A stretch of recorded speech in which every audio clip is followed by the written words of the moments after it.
So now we're to the master cylinder. It looks pretty decent. I'm just going to give it a try, because if I don't, I'll have to buy a new one. It looks a little rough, but hopefully that'll smooth out. If it don't leak, that's good, and if it does, well, crap, that's $100-something bucks you got to spend. These parts, which this pin goes here, I don't drop the handle off. And then this is what activates the plunger. It goes there like so, and then of course this is the plunger, which goes up in here. It actually pushes through that, which that's one of the parts.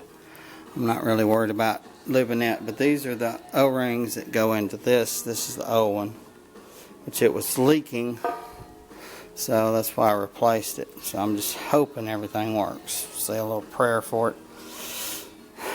Something very important, but you can't see it, but on the back right here, well, there you can.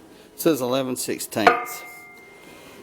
That's the size for the kit you need to order. They come in 5/8, 9/16, 11/16 in different sizes, so you need to make sure you get the right size to fit your master cylinder, which I didn't. I've got one I'm going to resell, but duh, I looked it up for the bike. Don't look at the bike, look at the part.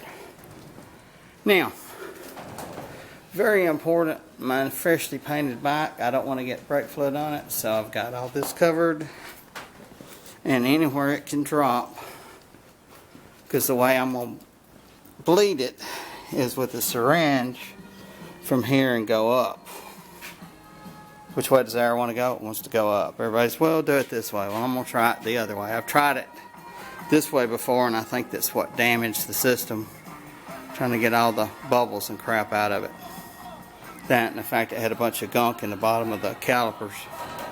Well, anyway, let's put it together, and hopefully I won't have any leaks.